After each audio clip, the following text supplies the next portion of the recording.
Hello everyone, this is your mentor Damini. आप सभी का स्वागत है हमारे अपने channel agri entrance and BSc exam अड्डा 24/7 पे। तो आज है हमारा लेक्चर नंबर 18 जिसमें हम कॉलीफ्लावर के बारे में पढ़ने वाले हैं। तो वीडियो शुरू करने से पहले अगर आप लोगों ने अभी तक हमारे चैनल को सब्सक्राइब नहीं किया है तो हमारे चैनल को जरूर सब्सक्राइब करें और हाँ, इस वीडियो को भी जरूर लाइक कर दो और शेयर कर दो यार, ठीक है। चलो, आज हम कॉलीफ्लावर के बारे में पढ़ेंगे। लास्ट क्लास में हमने कैबेज के बारे में पढ़ा था। इसके अलावा इसके बाद हम एक हम और कोल क्रॉप के बारे में पढ़ेंगे। उसके बाद शायद मैं इतनी क्लासेस दूं इस टॉपिक की, क्योंकि रिस्पॉन्सेज बच्चों के अच्छे नहीं आ रहे हैं। शायद इतनी क्लासें लूँ। इन केस आगे इन फ्यूचर में भी मैं ले सकती हूँ क्लासेस, फिर से रिपीट कर सकती हूँ, बट एज ऑफ नाउ अभी 2-3 और क्लासेस इसकी चलेंगी। बाकी इतना ही हम इस सब्जेक्ट के लिए कर सकते हैं, ठीक है। चलो, ओके, चलो, ठीक है, फेयर इनफ। चलो, कैबेज कर लिया था हमने लास्ट क्लास में। अब हम कॉलीफ्लावर यानी कि फूल गोभी के बारे में पढ़ने वाले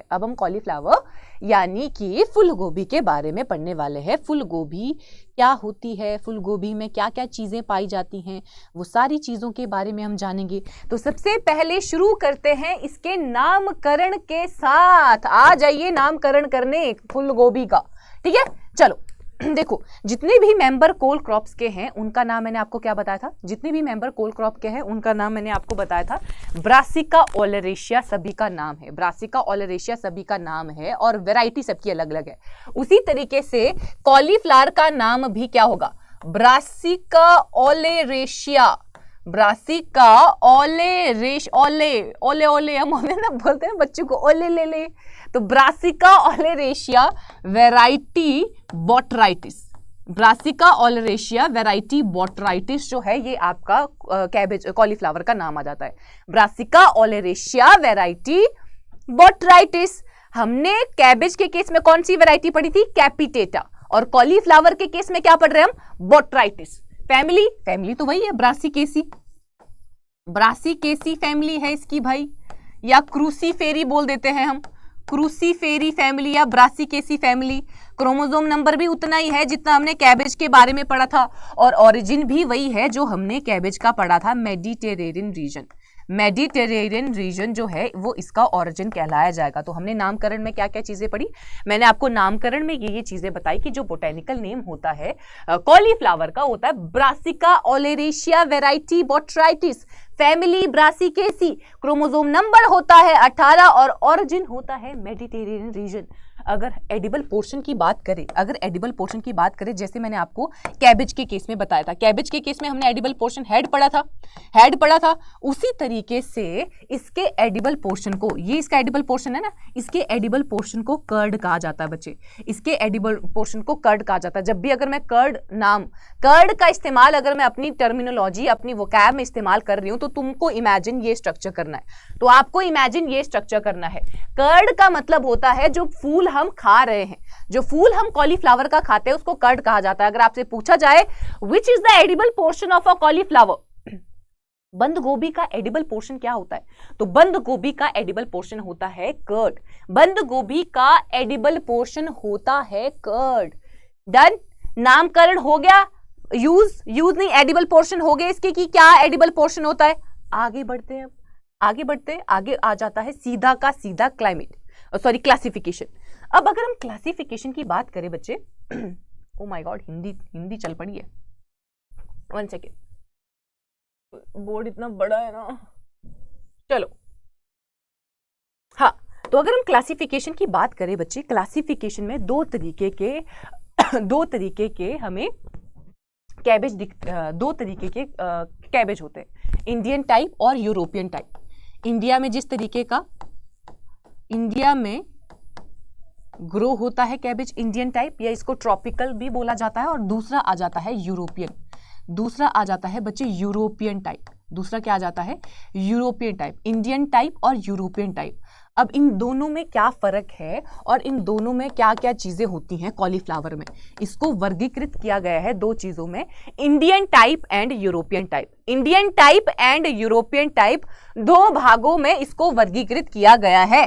सबसे पहले जानते हैं इंडियन टाइप के जो कॉलीफ्लावर होते हैं, इंडियन टाइप के जो कॉलीफ्लावर होते हैं उनकी क्या क्या खासियत है। ठीक है, सबसे पहले एंड मोस्ट इंपॉर्टेंट टेम्परेचर, ऐसे कॉलीफ्लावर जो 20 डिग्री सेंटीग्रेड से ज्यादा टेम्परेचर जिनको चाहिए होता है कर्ड बनने के लिए, ऐसे कॉलीफ्लावर जिनको 20 डिग्री सेंटीग्रेड से ज्यादा टेम्परेचर चाहिए कर्ड बनने के लिए, ये स्ट्रक्चर बनने के लिए 20 डिग्री सेंटीग्रेड से ज्यादा टेम्परेचर चाहिए, तो उसको क्या बोला जाता है, वो इंडियन टाइप में आ जाते हैं। और इंडियन टाइप के जो कॉलीफ्लावर होते हैं उनमें हीट के प्रति टॉलरेंसी होती है, हीट के प्रति उसमें टॉलरेंसी होती है। तो हम बोलेंगे जो इंडियन टाइप के कॉलीफ्लावर होते हैं वो हीट टॉलरेंट होते हैं। वो कैसे होते हैं बच्चे, वो हीट टॉलरेंट होते हैं। अब थोड़ा और आगे आ जाते हैं। अब जो थोड़े हम अब थोड़े क्या हो गया, अब हम बात कर लेते हैं कि जो इंडियन टाइप के कर्ड है वो दिखते कैसे हैं। वो जनरली येलोइश होते हैं, व्हाइट नहीं होते प्रॉपर, वो जनरली येलोइश होते हैं और उनका हेड जो होता है वो लूज होता है, ऐसा हार्ड नहीं होता, लूज सा हेड होता है, या कर्ड जो बनता है वो लूज होता है। तो आप बोलोगे जो इंडियन टाइप में कर्ड बनता है वो जनरली येलोइश कलर का होता है और जनरली वो लूज होता है, जनरली वो लूज कर्ड उसका होता है। ओके, और इस तरीके के जो कॉलीफ्लावर होते हैं, इस तरीके के जो कॉलीफ्लावर होता है उनका मैच्योरिटी पीरियड अर्ली होता है, वो जल्दी परिपक्व हो जाता है। उस तरीके की क्रॉप जल्दी क्या हो जाती है, परिपक्व हो जाती है। तो इसमें अगर हम मैच्योरिटी की बात करें तो अर्ली मैच्योरिटी, जल्दी हमें क्रॉप देखने को मिल जाती है, जल्दी हमें कॉलीफ्लावर देखने को मिल जाती है। ये हम इसकी मैच्योरिटी की बात करें, परिपक्वता की बात कर रहे हैं कि अगर मुझे कॉलीफ्लावर, इंडियन टाइप के जो कॉलीफ्लावर होते हैं वो हमें जल्दी मैच्योर हो जाते हैं, सिंपल एज दैट। अब जो इंडियन टाइप के कॉलीफ्लावर होते हैं उसमें और देखो क्या क्या चीजें होती है, उसमें कोल्ड टेम्परेचर। अब हम बात कर रहे हैं कि जो कोल्ड क्रॉप होती है वो ठंडे इलाके की क्रॉप है। अब उसमें टेम्परेचर अप्रॉक्स 10 से 13 डिग्री हमें देना पड़ता है, कोल्ड टेम्परेचर रिक्वायरमेंट 10 से 13 डिग्री सेंटीग्रेड की है। और यहाँ पे हमें वर्नेलाइजेशन की जरूरत नहीं पड़ती है। अब वर्नेलाइजेशन का क्या मतलब होता है, देखो वर्नेलाइजेशन एक ऐसी टर्मिनोलॉजी है, एक ऐसा प्रोसेस है जहाँ पे हमें किसी भी पौधे को बहुत ठंडा टेम्परेचर देना पड़ेगा उसमें फ्लावरिंग लाने के लिए। एक ऐसा मेथड, एक ऐसा प्रोसेस जहां पे पौधे को बहुत ठंडा टेम्परेचर देना पड़ता है उसमें फ्लावरिंग लाने के लिए, उसको वर्नेलाइजेशन कहा जाता है। तो हम इंडियन टाइप की बात कर रहे हैं, इंडियन टाइप में वर्नेलाइजेशन की कोई आवश्यकता नहीं है, हमें कोई एक्स्ट्रा ट्रीटमेंट नहीं देनी पड़ेगी फ्लावरिंग लाने के लिए, हमें कोई एक्स्ट्रा ट्रीटमेंट नहीं देनी पड़ेगी फ्लावरिंग लाने के लिए। तो हमने बोला यहाँ पे कूल सीजन की क्रॉप है तो ठंडा टेम्परेचर तो चाहिए, कूल सीजन की क्रॉप है तो ठंडा टेम्परेचर तो इसमें चाहिए, पर यहाँ पे वर्नेलाइजेशन की जरूरत नहीं पड़ती है, यहां पे हमें वर्नेलाइजेशन की कोई जरूरत नहीं पड़ती है। तो इंडियन टाइप में आपको ये कैरेक्टरिस्टिक याद रखनी है। सबसे पहला कि यहां पे टेम्परेचर 20 डिग्री सेंटीग्रेड से ज्यादा चलता है, हीट टॉलरेंट होता है, हीट टॉलरेंट के साथ साथ कोल्ड टेम्परेचर। अब ठंडी सीजन की क्रॉप है तो ठंडा टेम्परेचर तो चाहिए, ठंडे सीजन की क्रॉप है तो ठंडा टेम्परेचर तो चाहिए। यहाँ पे ठंडा टेम्परेचर हमें 10 से लेके 13 डिग्री सेंटीग्रेड देना ही पड़ेगा। और यहाँ पे जो कर्ड बनता है, यहाँ पे जो कॉलीफ्लावर हमें देखने को मिलता है वो येलोइश होता है और लूज सा होता है, ऐसा कॉम्पैक्ट नहीं होता। तुमने देखा होगा कभी तुम लोगों ने कॉलीफ्लावर बाय किया होगा, कुछ ऐसे होते हैं ऐसे कॉम्पैक्ट सा, पूरा एकदम सर हार्ड सा कॉम्पैक्ट, वैसे लगता है ना, मम्मियाँ बोलती हैं वैसे लाना है, ऐसे लूज नहीं लाना है, उसमें कीड़े होते हैं। ठीक है, तो यहाँ पे जो कर्ड बनता है या यहाँ पे जो कर्ड हमें मिलता है वो येलोइश होता है और वो जनरली लूज होता है, जनरली वो थोड़ा सा लूज होता है। और यहाँ पे हमें वर्नेलाइजेशन की कोई आवश्यकता नहीं होती, यहाँ पे कोई एक्स्ट्रा ठंडा टेम्परेचर नहीं दिया जाता है पौधे को ताकि उसमें फ्लावरिंग आए। यहाँ पे 10 से 13 डिग्री टेम्परेचर में चल जाता है, वर्नेलाइजेशन की जरूरत यहाँ पे नहीं पड़ती है। वहीं अगर हम यूरोपियन कल्टीवार्स की बात करें, अगर वहीं पे हम यूरोपियन कल्टीवार की बात करें तो यूरोपियन कल्टीवार हीट सेंसिटिव होते हैं, ये ज्यादा हीट सहन नहीं कर सकते। तो heat sensitive cultivar European cultivar, यहाँ पे जनरली 20 डिग्री सेंटीग्रेड से कम टेम्परेचर चाहिए कर्ड बनने के लिए। 5 से लेके 20 डिग्री अप्रोप्रिएट टेम्परेचर माना जाता है कर्ड फॉर्मेशन के लिए। एक अच्छा कर्ड हमें चाहिए, तो अच्छे कर्ड बनने के लिए 5 से लेके 20 डिग्री सेंटीग्रेड टेम्परेचर होना चाहिए। यूरोपियन कल्टीवार के केस में अगर तुमको ये पॉइंट समझ में आ गए, इस पॉइंट को यहां से रिलेट कर लो। यहां पे हमने बोला कहाँ बोला हमने? हमने बोला यहाँ पे 20 डिग्री से हीट टॉलरेंट, ये हीट सेंसिटिव है। 20 डिग्री से ज्यादा चाहिए, 20 डिग्री से कम टेम्परेचर चाहिए। अब आ जाओ, अर्ली है ये, तो ये आपका लेट है। यहाँ पे जो अर्ली में जो यूरोपियन कल्टीवार है उसमें मेच्योरिटी लेट आ जाती है। अब तुम खुद सोचो, जो भी क्रॉप जनरली ठंडे इलाके में लगती है ना, उसमें मेच्योरिटी देर से आती है, उनमें मेच्योरिटी देर से आती है, क्योंकि ठंडे टेम्परेचर में जर्मिनेशन लेट होता है, सारी चीज़ें लेट होती हैं। तो जहाँ पे भी ठंडा टेम्परेचर किसी क्रॉप को मिल रहा है, वहाँ पे मेच्योरिटी इन जनरल थोड़ी लेट आती है। तो यूरोपियन कल्टीवार में इंडियन टाइप की तुलना में मेच्योरिटी लेट आती है, जो परिपक्वता है वो थोड़ा लेट हो जाती है, लेट उसमें मेच्योरिटी आ जाती है। मेच्योरिटी वाला भी हो गया। अब बात करते हैं हम ये किस तरीके का कर्ड मिलता है। अब तुम देखना, ठंडे इलाके में अगर तुम सेब खा रहे हो ठंडे इलाके का, अगर तुम पीच खा रहे हो ठंडे इलाके का, अगर तुम प्लम खा रहे हो ठंडे इलाके का, वो इतने फ्रेश और जूसी होते हैं ना, बाय गॉड मजा आ जाता है खा के। तो ठंडे इलाके के ठंडे इलाके के जो गोभी होगी वो भी बहुत सुंदर होती है, वाइट गोभी होती है, ठीक है, एकदम स्नो वाइट कर्ड बनता है इसका, एकदम स्नो वाइट कर्ड हमें इसका देखने को मिलता है, और कॉम्पैक्ट होता है, वो लूज नहीं होता। और कैसा होता है? कॉम्पैक्ट कर्ड हमें देखने को मिलता है, कॉम्पैक्ट कर्ड हमें यहां पे देखने को मिलता है। क्या बोला मैंने? हीट सेंसिटिव, 20 डिग्री से कम चाहिए टेम्परेचर कर्ड बनने के लिए। और तीसरा पॉइंट मैंने बोला, लेट मैच्योरिटी आती है इसकी, और जो कर्ड होता है वो स्नो वाइट कर्ड होता है। हम बोलते हैं ना कश्मीरी ब्यूटीज, हिमाचली ब्यूटीज, पहाड़ी ब्यूटीज, क्यों इतनी अच्छी सुंदर मतलब लगती हैं लोगों को कि पहाड़ी लड़कियां बहुत सुंदर होते हैं, या पहाड़ी लोग बहुत सुंदर होते हैं, या कश्मीर वाले बहुत सुंदर होते हैं, कि ठंडे इलाके से आए हैं एकदम हरे भरे लोग, ठीक है, एकदम ग्लोई वाइट, ठीक है। तो ऐसा जनरली कहा जाता है, जरूरी नहीं ऐसा होता है, बट ऐसा जनरली कहा जाता है। तो ठंडे इलाके के जो कर्ड है, ठंडे इलाके के जो कॉलीफ्लावर होते हैं, वो एकदम स्नो वाइट कर्ड होते हैं, एकदम स्नो वाइट कर्ड होते हैं, और कॉम्पैक्ट कर्ड होते हैं। और यहाँ पे हमें वर्नेलाइजेशन की ज़रूरत पड़ती है, यहाँ पे हमें कोल्ड टेम्परेचर देनी पड़ती है अगर मुझे फ्लावरिंग चाहिए। तो कितना टेम्परेचर देना पड़ेगा? 5 डिग्री सेंटीग्रेड टेम्परेचर मुझे वर्नेलाइजेशन ट्रीटमेंट के तौर पे देना पड़ता है। 5 डिग्री सेंटीग्रेड टेम्परेचर मुझे वर्नेलाइजेशन के तौर पे यहाँ पे देना पड़ेगा। 5 से लेके 7 डिग्री, 5 से लेके 7 डिग्री, 8 से लेके 10 महीने तक, 10 हफ्ते तक, सॉरी, 5 से लेके 7 डिग्री सेंटीग्रेड, 8 से लेके 10 वीक तक हमें देना पड़ेगा अगर हम चाहते हैं उसमें फ्लावरिंग आए। अगर मैं चाहती हूँ कि जो मैंने कर्ड लगाए हैं, जो मैंने कॉलीफ्लावर लगाए हैं, उसमें आगे चल के फूल बने, तो मुझे ये वर्नेलाइजेशन ट्रीटमेंट उसमें देना पड़ेगा, ये कोल्ड टेम्परेचर ट्रीटमेंट मुझे उसमें देना पड़ेगा। आई होप आपको इतना समझ में आ गया होगा। मेरा पढ़ाने का मुद्दा ये है, या जितना भी मैं पढ़ाती हूँ, मैं ये चीज़ मेक श्योर करती हूँ कि हर चीज़, अगर मैंने हीट टॉलरेंट बोला है तो तुम लोगों को हीट टॉलरेंट का मतलब पता होना चाहिए। मैंने बताया टॉलरेंट का क्या मतलब होता है, रेजिस्टेंट का क्या मतलब होता है, ससेप्टिबल का क्या मतलब होता है, ठीक है। ये स्टार्टिंग से चले हुए हम, फिर मुझे गुस्सा आ जाता है तुम लोग अगर नहीं पढ़ते हो स्टार्टिंग से मैंने तुमको बेसिक से सारी चीजें बताई हुई हैं, हर शब्द का मतलब बताया हुआ है, और हर शब्द अब काम में आ रहा है। वर्नेलाइजेशन आई डोंट रिमेंबर कि मैंने पहले पढ़ाया, तो मैंने यहाँ पे फिर से रिपीट करवा दिया बिना बिना चैं किए कि यार मुझे फिर से पढ़ाना पड़ा। नहीं, वर्नेलाइजेशन का मतलब होता है कि जब हम लो टेम्परेचर ट्रीटमेंट, जब हम बहुत लो टेम्परेचर ट्रीटमेंट किसी पौधे को दे रहे हैं ताकि उसमें फ्लावरिंग आ सके, ताकि उसमें फूल आ सके, उसको वर्नेलाइजेशन कहा जाता है। और वर्नेलाइजेशन की रिक्वायरमेंट कहाँ पड़ती है? यूरोपियन टाइप में वर्नेलाइजेशन की जरूरत पड़ती है, यूरोपियन टाइप में वर्नेलाइजेशन की जरूरत पड़ती है। डन। इंडियन टाइप समझ में आ गया, यूरोपियन टाइप समझ में आ गया कि दोनों में क्या क्या कैरेक्टरिस्टिक्स है और दोनों में क्या क्या डिफरेंसेस है। डन, आगे बढ़े, चलो। अब क्लासिफिकेशन यानी कि वर्गीकरण भी हमने बोल दिया, हमने नामकरण भी कर लिया, हमने वर्गीकरण भी कर लिया। आगे देखते हैं, आगे चलो।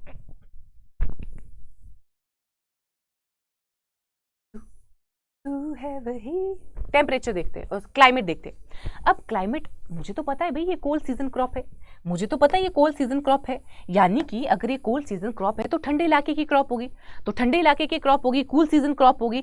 तो सबसे पहला पॉइंटर इसमें क्या होगा? सबसे पहला पॉइंटर इसमें होगा कि ये कूल सीजन क्रॉप है। सबसे पहला पॉइंटर इसमें क्या होगा कि ये कूल सीजन क्रॉप है। अब हमें टेम्परेचर देखना पड़ेगा बच्चे, अब हमें टेम्परेचर देखना पड़ेगा कि किस किस टेम्परेचर पे मुझे इसको लगाना है।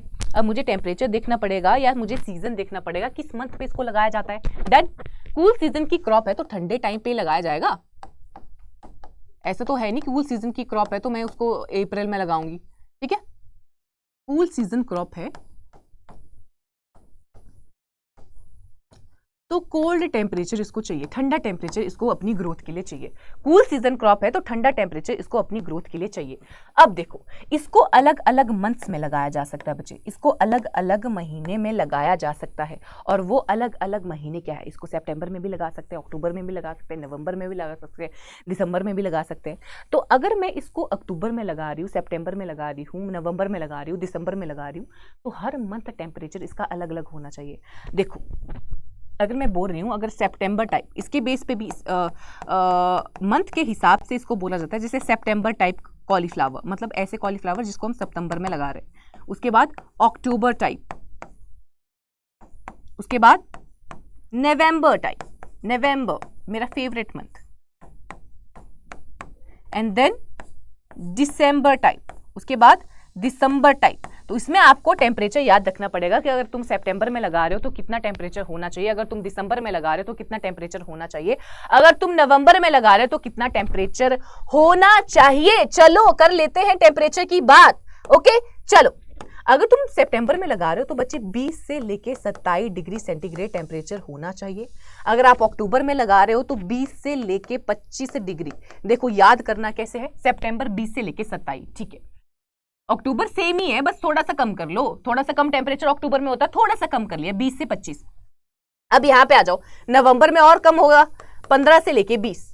अब दिसंबर में और कम हो जाएगा, 10 से लेके 15, 10 से लेके 15 डिग्री सेंटीग्रेड टेम्परेचर, 10 से लेके 15 डिग्री सेंटीग्रेड टेम्परेचर, या 12 से लेके 15 डिग्री, 10 से लेके 15 या 12 से लेके 15 डिग्री सेंटीग्रेड टेम्परेचर। तो हमने बोला अगर हम सितंबर में इसको लगा रहे हैं तो टेम्परेचर रेंज 20 से 27 होनी चाहिए। अगर हम इसको अक्टूबर में लगा रहे हैं तो 20 से लेके 25 होना चाहिए। अगर मैं इसको नवंबर में लगा रही हूँ तो 15 से 20 होना चाहिए। और अगर मैं इसको दिसंबर में लगा रही हूँ तो 12 से 15 या 10 से 15 डिग्री सेंटीग्रेड टेम्परेचर होना ही होना चाहिए इस सिनेरियो में।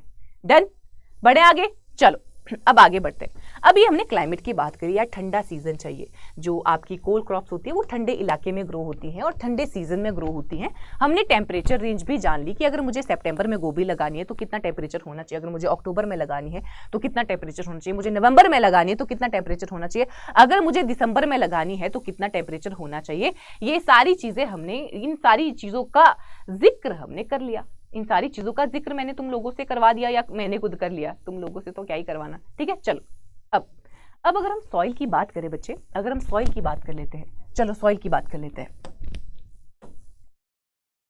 अब मिट्टी कैसी चाहिए, तुम लोगों को याद हो मैंने कैबेज में क्या बोला था, मैंने कैबेज में बोला था sandy loamy soil early crop के लिए, clayey loamy soil late crop के लिए। तो यहाँ पे जो आपका कॉलीफ्लावर है, कॉलीफ्लावर के केस में कैसी मिट्टी चाहिए, कॉलीफ्लावर के केस में भी सैंडी लोमी सॉइल बेस्ट मानी जाती है।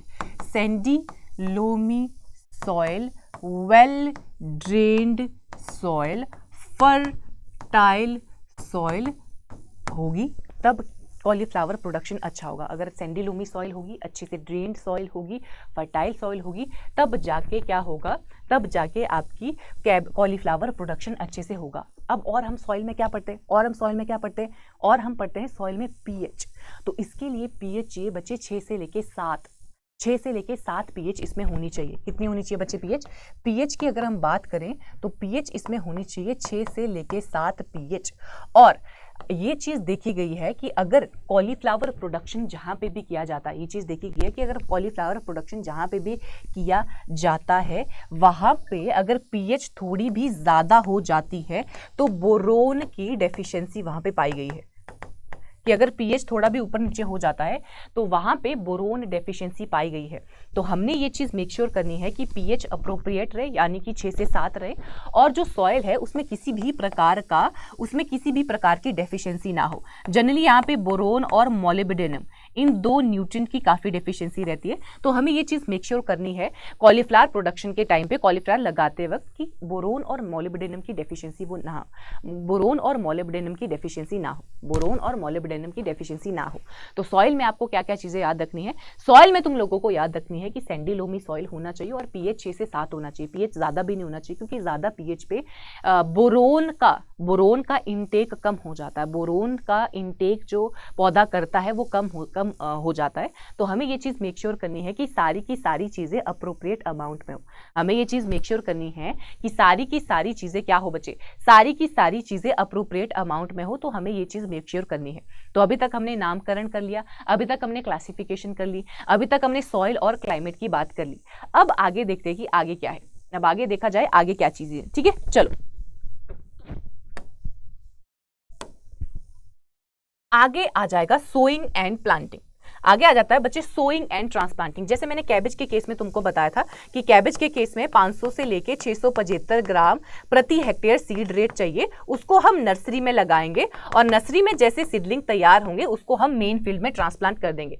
नर्सरी से जैसे ही सीडलिंग तैयार हुए उसको हम मेन फील्ड में ट्रांसप्लांट कर देंगे। ये हमने कैबेज के केस में पढ़ा था। सेम सिनेरियो कॉलीफ्लावर के केस में भी आता है। सेम सिनेरियो कॉलीफ्लावर के केस में भी आता है। जो कॉलीफ्लावर है उसकी प्रोडक्शन टेक्नोलॉजी कैबेज की तरह ही है। हाँ, कितने न्यूट्रिएंट डालने हैं, कितना सीड डालना है वो थोड़ा अलग है, बाकी सेम तरीके से लगाया जाता है। डन। चलो अगर इस केस में हम सीड रेट की बात करें कि कितना सीड रेट प्रति हेक्टेयर लगेगा, तो कितना सीड लगेगा, 300 से लेके 500 ग्राम प्रति हेक्टेयर। 300 से लेके 500 ग्राम प्रति हेक्टेयर जो है वो सीड रेट लगेगा। अगर वही हम अगेती फसलों की बात करते हैं, अगेती किस्म की बात करते हैं, जहां पे भी बच्चे एक चीज याद रखना, जहां पे भी अर्ली वेराइटीज आ जाती है उसमें सीड रेट ज्यादा लगता है। अर्ली वेराइटीज के केस में सीड रेट 500 से लेके 700 ग्राम प्रति हेक्टेयर लगता है। जहां पे भी, जरूरी नहीं है कि कैबेज या कॉलीफ्लावर की बात हो रही है, कोई भी क्रॉप अगर अर्ली, कोई किसी भी क्रॉप को अगर हम जल्दी लगा रहे हैं तो उसमें जनरली हमें सीड रेट ज्यादा लगाना पड़ता है। क्योंकि सीजन से पहले अगर मैं कोई चीज लगा रही हूँ तो ऑब्वियसली उसमें जर्मिनेशन में टाइम लगता है या जर्मिनेशन में दिक्कतें आ सकती है। तो हम ये चीज मेक श्योर करते हैं कि सीड रेट ज्यादा रखे उसका। ठीक है, तो अर्ली वेराइटीज के केस में हमें 500 से लेके 700 ग्राम प्रति हेक्टेयर सीड रेट रखना है। नॉर्मल वेराइटीज के केस में या नॉर्मल सिनेरियो के केस में हमें 300 से 500 ग्राम रखना है। डन। चले आगे। अब सीड रेट मैंने ये यूज किया, मैंने बोला कि मैंने क्या करना है, इसको नर्सरी में लगाना। ये मेरे पास छोटी सी नर्सरी थी, इस छोटी सी नर्सरी में मैंने कॉलीफ्लावर के सीड को लगा दिया। ये लगा दिया जी कॉलीफ्लावर के सीड को। जब कॉलीफ्लावर से सीडलिंग निकलना शुरू हो जाएगी उसको मैं मेन फील्ड यानी कि मेन फील्ड मतलब मेन फील्ड यानी कि क्या, मेन एरिया में मैं उनको ट्रांसप्लांट कर दूंगी। जनरली क्या होता है बच्चे, ये मैंने ट्रांसप्लांटिंग की नर्सरी से लेके मेन एरिया में, जनरली 30 से लेके 45 दिन के बाद ट्रांसप्लांटिंग की जाती है। ट्रांसप्लांटिंग कब की जाती है, जनरली 30 से लेके 45 दिन के बाद। 30 से लेके 45 दिन के बाद नर्सरी से पौधे लिए जाते हैं और उसको मेन फील्ड में प्लांट किया जाता है, उसको मेन फील्ड में ट्रांसप्लांट किया जाता है। अगर हम स्पेसिंग की बात करें कि 2 रोज के बीच में कितने डिस्टेंस होगा, 2 प्लांट्स के बीच में कितने डिस्टेंस होगा, तो अगर हम अर्ली वेराइटीज की बात करें, अर्ली में 60 बाय 30 सेंटीमीटर स्पेसिंग होती है, वही मिड में 60 बाय 45 होती है। ये अर्ली के केस में है, ये मिड के केस में है। लेट के केस में भी मिड जैसा ही होता है। ठीक है, 60 बाय 60 की या 60 बाय 45 हम लेट वेराइटीज के केस में स्पेसिंग इस्तेमाल कर सकते हैं।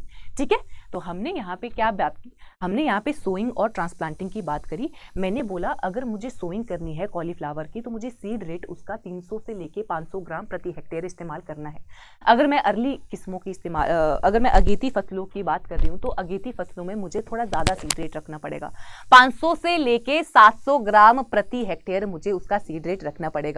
वहीं अगर मैं बोलूं जो कॉलीफ्लावर है उस केस में नर्सरी दी जाती है। पहले हम नर्सरी में सीड को लगाएंगे, उससे पौधा तैयार करेंगे, फिर उस पौधे को हम मेन फील्ड में ट्रांसप्लांट करेंगे। ट्रांसप्लांटिंग जनरली 30 से लेके 45 दिन के बाद की जाती है। और जब हम ट्रांसप्लांटिंग करते हैं तो हमें यह चीज मेक श्योर करनी है, अगर अर्ली वेराइटी है तो अर्ली वेराइटी के केस में रो टू रो डिस्टेंस 60 होना चाहिए और प्लांट टू प्लांट डिस्टेंस 30 होना चाहिए अर्ली के केस में।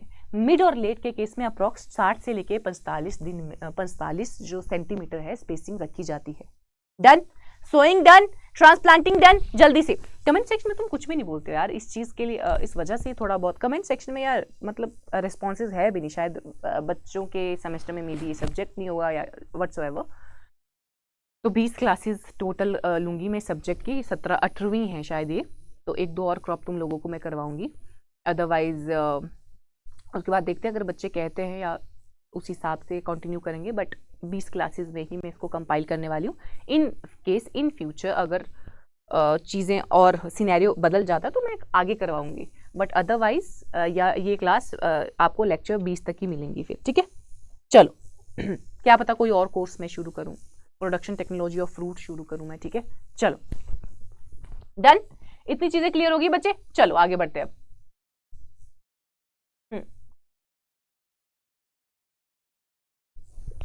आगे बढ़ते हैं, आगे क्या है,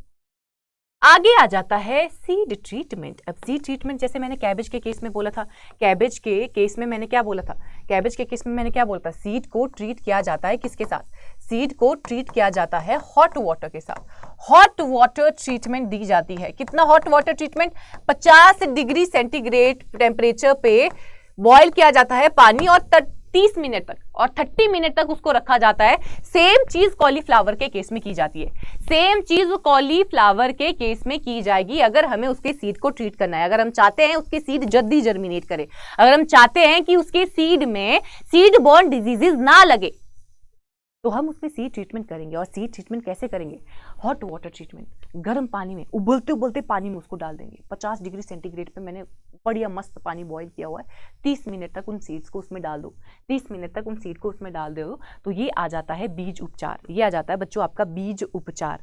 डन, चलो आगे बढ़ते हैं, आगे बढ़ा जाए, आगे देखते हैं क्या है। आगे क्या ही होगा, ज्यादा से ज्यादा इरिगेशन होगा, न्यूट्रिएंट मैनेजमेंट होगा, वही सारी चीजें हैं। इरिगेशन आ गया, देखो इरिगेशन में क्या होगा, मतलब पानी देना।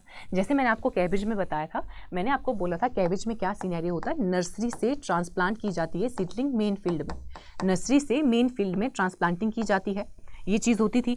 जैसे ही मैं नर्सरी से मेन फील्ड में पौधे ले जा रही हूं, तो हमने जैसे मैंने पौधे ट्रांसप्लांट किए, जैसे मैंने यहाँ पे पौधे लगाए, वैसे उसके बाद मुझे क्या करना है, पानी देना है। तो मतलब irrigation after transplanting, irrigation after transplanting. मैं बहुत पॉइंट टू पॉइंट पढ़ाती हूँ यार तुमको, नोट्स बना लो अच्छे से, और पेपर में भी पढ़ने में आसानी होती है, ज्यादा तुम्हें इधर उधर घूमना नहीं पड़ेगा, ठीक है। चलो, और इसके बाद मैंने बोला था as it is cool season crop, जैसे कि ये कूल सीजन क्रॉप है तो यहाँ पे हमें पानी हर 10 से लेके 12 या 10 से लेके 14 दिन के अंतराल या इंटरवल पे देना है, क्योंकि कूल सीजन क्रॉप है, ठीक है। गर्मियों में ज़्यादा हमें पानी की ज़रूरत होती है। जैसे हम खुद सोच लो, जैसे हमारा खुद का सिनेरियो होता है बच्चे, अब हम भी तो गर्मियों में ज़्यादा पानी कंज्यूम करते हैं, डिहाइड्रेशन हो जाता है, तो उसी तरीके से पौधे में भी इस तरीके का सिनेरियो होता है। अब ठंड में हम ज़्यादा पानी नहीं पीते, हार्डली मैं भी 1 लीटर पानी पीती हूँ आजकल, रिक्वायरमेंट नहीं फील होती, रिक्वायर्ड नहीं लगता, बॉडी को नहीं उतनी रिक्वायरमेंट होती, ठीक है। तो कूल सीजन क्रॉप है, तो इसीलिए 10 से 12 दिन के इंटरवल पे हमें पानी देना पड़ेगा, और पानी इस तरीके से देना है ना ही कमी पड़े। बोला था ना मैंने कैबेज में भी यूनिफॉर्म मॉइस्चर देना है, क्योंकि अगर हम ज़्यादा देते तो कैबेज के केस में तो स्प्लिटिंग हो जाती थी। तो यूनिफॉर्म मॉइस्चर देना है, ओवर इरिगेशन नहीं करनी है, स्विमिंग पूल नहीं बनाना है उसमें, किसमें, फील्ड में, ठीक है। ओवर इरिगेशन नहीं करनी है, वाटर लॉगिंग नहीं करनी है, ठीक है। तो हमने इरिगेशन में क्या क्या पॉइंट पढ़े, ये सेम कैबेज में भी मैंने तुम लोगों को बताए थे कि इरिगेशन हमने ट्रांसप्लांटिंग के जस्ट बाद कर लेनी है, और उसके बाद हमें अगली इरिगेशन 10 से 12 दिन के बाद देनी है, और यूनिफॉर्म मॉइस्चर हमें प्रोवाइड करना है पौधों को, और ज़्यादा इरिगेशन नहीं करनी है, ज़्यादा इरिगेशन नहीं करनी है, वाटर लॉगिंग नहीं करनी है, वाटर लॉगिंग नहीं होने देनी है। तो ये आ जाता है सिंचाई में बच्चे, ये आ जाता है आपका सिंचाई। ये क्या आ जाता है बच्चे, सिंचाई, कि किस तरीके से हमने सिंचाई करनी है, किस तरीके से हमें सिंचाई कॉलीफ्लावर के केस में करनी है। चलो आगे बढ़ते, आगे आ जाता है न्यूट्रिएंट मैनेजमेंट। अगला आ जाता है बच्चों न्यूट्रिएंट मैनेजमेंट। सेम वही, FIM कितना दिया जाएगा भाई, NPK कितना दिया जाएगा,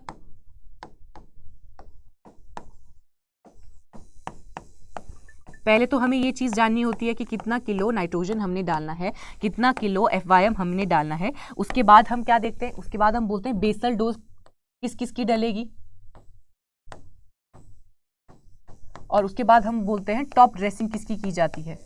सेम प्रोसीजर हर के केस में, सेम प्रोसीजर हर क्रॉप के केस में, सेम प्रोसीजर। FIM इतना डालना है, इतना हमने NPK डालना, इतना बेसल डोज डलेगी, इतना टॉप ड्रेसिंग डलेगा, ठीक है।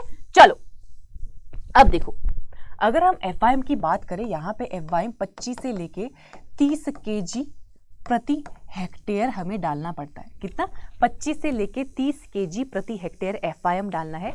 वहीं अगर हम NPK की बात करें तो नाइट्रोजन डलता है बच्चे 100 से लेके 150 केजी नाइट्रोजन चाहिए हमें, 100 से लेके 150 किलो प्रति हेक्टेयर। और अगर हम पी की बात करते हैं तो फास्फोरस चाहिए 60 से लेके 80 किलो प्रति हेक्टेयर, और वही पोटेशियम हमें चाहिए 80 किलो प्रति हेक्टेयर। क्या क्या बोला मैंने? नाइट्रोजन 100 से लेके 150, फास्फोरस 60 से लेके 80 और पोटेशियम 80 किलो चाहिए। और हमें पता है कि नाइट्रोजनस फर्टिलाइजर को 2 स्प्लिट डोजेज में डाला जाता है। मेजरली क्रॉप में नाइट्रोजन को 2 स्प्लिट डोजेज में डाला जाता है, किसी किसी में 3 स्प्लिट डोजेज में डाला जाता है। क्यों डाला जाता है? 100 बार मैंने रीजन बता दिया है। जो नाइट्रोजनस फर्टिलाइजर होते हैं उनमें लीचिंग का दिक्कत आता है, वो ड्रेन हो जाते हैं सॉइल से, वो न्यूट्रिएंट उड़ जाते हैं, चले जाते हैं। तो हम ये नहीं चाहते कि यार जो यूरिया मैं दे रही हूं वो वेस्ट जाए, तो हम उसको स्प्लिट में डालते हैं, हम उसको आधे आधे करके डालते हैं। तो बेसल डोज में हम क्या करते हैं बच्चे? बेसल डोज में हम करते हैं ये FYM, half dose of nitrogen, full dose of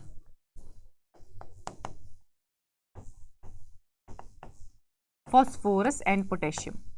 ये जो है बेसल डोज के तौर पे दी जाती है, ये डोज बेसल डोज के तौर पे दी जाती है। वहीं अगर हम टॉप ड्रेसिंग की बात करें, जो रिमेनिंग आधी डोज है, मान लो अगर हमने 100 ग्राम कॉलीफ्लावर को चाहिए तो 50 मुझे बेसल डोज के तौर पे देना और 50 मुझे टॉप ड्रेसिंग के तौर पे देना है। अब कितना यूरिया हमें डालना पड़ेगा 50 किलोग्राम नाइट्रोजन देने के लिए? ये मैंने टमाटो के केस में तुमको बताया है। वहां पे मैंने तुमको बताया था कि हर क्रॉप में ये चीज तुमको पता होनी चाहिए किस तरीके से ये निकाला जाता है। हम बोल रहे हैं ना यहाँ पे नाइट्रोजन चाहिए 100 से 150, फास्फोरस चाहिए 60 से 80, पोटेशियम चाहिए 80, तो ये तो NPK चाहिए। अब NPK हमें कोई फर्टिलाइजर देना पड़ेगा, नाइट्रोजन यूरिया डाल के देना पड़ेगा। अब 100 किलो नाइट्रोजन देने के लिए कितना यूरिया डालना पड़ेगा, ये कैलकुलेशन मैंने तुमको टमाटर वाले लेक्चर में बताई है डिटेल में, वहां पे देखनी है चीजें। तभी मैं बोल रही हूँ कि मैंने स्टार्टिंग में तुम लोगों को बेसिक कवर कर दिए हैं, बेसल डोज, टॉप ड्रेसिंग, ये सारी चीजें क्या होती है, न्यूट्रिएंट मैनेजमेंट क्या होता है, इरिगेशन मैनेजमेंट क्या होता है, सारी चीजें मैंने बता रखी हैं। अब हर क्लास में तुमको ये क्रैम करने वाला ही है कि NPK कितना डालना पड़ेगा, थोड़ी बहुत और टर्मिनोलॉजी आती है, वो अब हर क्लास में तुमको बस यही चीज याद रखनी है। बाकी बेसिक में तुम लोगों को पूरा बता चुकी हूँ, ठीक है। चलो, तो टॉप ड्रेसिंग में हम बोल रहे हैं remaining nitrogen dose, remaining dose of nitrogen is used as top dressing. कब? 10 से लेके नॉट 10, 30 से लेके 35 दिन बाद सोइंग के, 30 से लेके 35 दिन बाद सोइंग के, अगर हमने ट्रांसप्लांटिंग करी है तो ट्रांसप्लांटिंग के,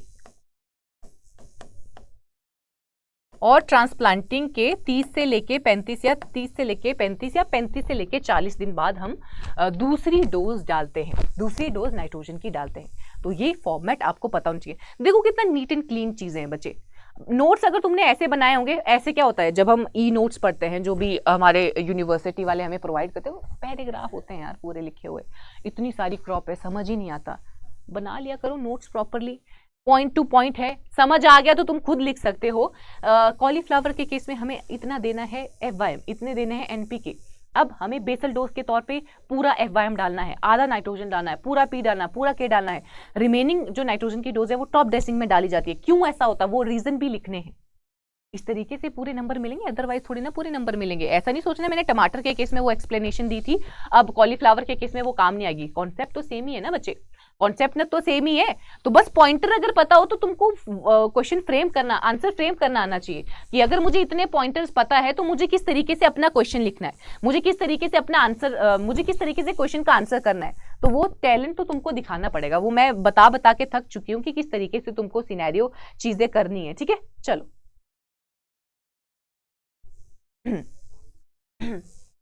आगे बढ़ते हैं। वीड मैनेजमेंट, वीड मैनेजमेंट के लिए कुछ नहीं है, एक बार याद कर लो। वीड मैनेजमेंट के लिए क्या होता है, हाथ से वीडिंग की जाती है,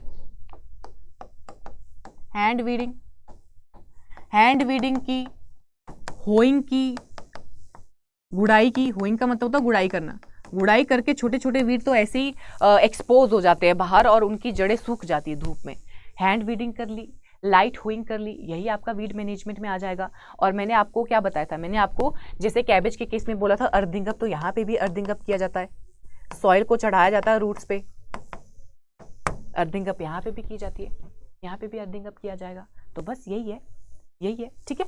तो वीड मैनेजमेंट में आप यही चीज लिख सकते हो। डन, आगे बढ़े, आगे बस एक चीज करते हैं अब, और देखते हैं क्या चीज है। हाँ क्यों ना ऐसे होता जो मिलते तुम। स्पेशल प्रैक्टिसेस, टाइम क्या हुआ यार, स्पेशल प्रैक्टिसेस अगली क्लास नहीं है अभी टाइम। चलो देखो स्पेशल प्रैक्टिसेस में देखो क्या आएगा बच्चे। सबसे पहली प्रैक्टिस आ जाती है ब्लांचिंग, यहाँ पे वीडियो है ना ये।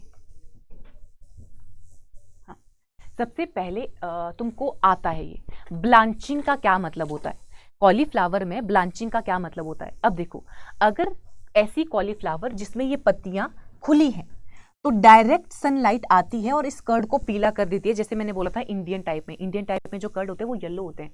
येलो क्यों होते हैं, क्योंकि धूप उस पर डायरेक्ट पड़ रही है, ज्यादा हाई टेम्परेचर पे हम उसको ग्रो कर रहे हैं। तो ज्यादा हाई टेम्परेचर पे क्या होता है, जब डायरेक्ट धूप इस कर्ड पे पड़ेगा, डायरेक्ट धूप जब इस कर्ड पे पड़ेगा तो ये पीला हो जाएगा, तो ये पीला हो जाएगा। हम नहीं होते धूप में ऐसे लाल काले हो जाते हैं, उसी तरीके से जो कॉलीफ्लावर है वो भी पीला हो जाता है। तो हम ये चाहते हैं कि हमारे कॉलीफ्लावर अट्रैक्टिव दिखे, एकदम गोरे चिट्टे दिखे, तो हम उसमें ब्लांचिंग करते हैं। ब्लांचिंग का मतलब होता है कि जब हम कर्ड को पत्तियों के साथ कवर कर देते हैं, इस तरीके से देखो पत्तियां लगा दी हैं और उसके बाद से उसको बांध दिया गया है कि डायरेक्ट धूप अब इन पत्तियों पे पड़ेगी, कर्ड पे ना पड़ते हुए डायरेक्ट धूप इन पत्तियों पे पड़ती है। कुछ ऐसी वेराइटीज भी होती हैं जिनमें सेल्फ ब्लांचिंग प्रॉपर्टी होती है, जैसे स्नोबॉल ग्रुप, उनकी पत्तियां ऐसी होती हैं, वो ऐसी जुड़ी होती है कर्ड के साथ, वो कर्ड के साथ इस तरीके से जुड़ी होती है, इसलिए उनको कहा जाता है सेल्फ ब्लांचिंग प्रॉपर्टी, की इसमें हमें ब्लांचिंग करने की जरूरत नहीं पड़ती है। तो ब्लांचिंग का मतलब होता है एक ऐसा मैकेनिज्म जहां पे कर्ड को पत्तियों के साथ कवर किया जाता है, पत्तियों के साथ टाई अप किया जाता है, ताकि उस पर डायरेक्ट धूप ना पड़े। अगर उस पर डायरेक्ट धूप नहीं पड़ेगी तो वो येलो नहीं होगा, उसकी क्वालिटी इंप्रूव होगी। तो कर्ड की क्वालिटी अच्छी रखने के लिए हम उसमें ब्लांचिंग करते हैं। क्वालिटी ऑफ कर्ड अच्छी रहे तो उसमें हम क्या ऑपरेशन करते हैं, उसमें हम ब्लांचिंग करते हैं, ठीक है। चलो डेफिनेशन लिख लेते हैं। ब्लांचिंग का मतलब होता है covering of curd, covering of curd with its leaves in order to prevent direct exposure, in order to prevent it from direct exposure of light or sunlight. Objective to improve or to maintain the quality,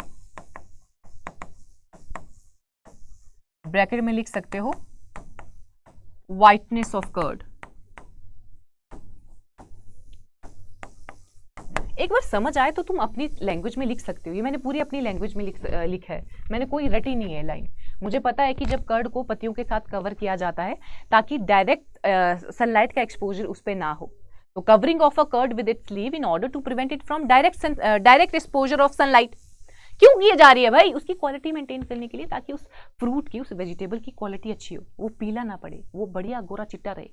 इस property को, इस special practice को blanching कहा जाता है, special practice को blanching कहा जाता है, ठीक है। हमारे पास कुछ ऐसी वेराइटीज होती हैं जिनमें सेल्फ ब्लांचिंग हैबिट होती है, जिनमें क्या होती है बच्चे, सेल्फ ब्लांचिंग हैबिट होती है। जैसे कि मैंने आपको स्नोबॉल ग्रुप बताया, जैसे मैंने आप लोगों को स्नोबॉल ग्रुप बताया, ठीक है। और इसके अलावा एक बहुत इंपॉर्टेंट वेराइटी है पूसा दीपाली।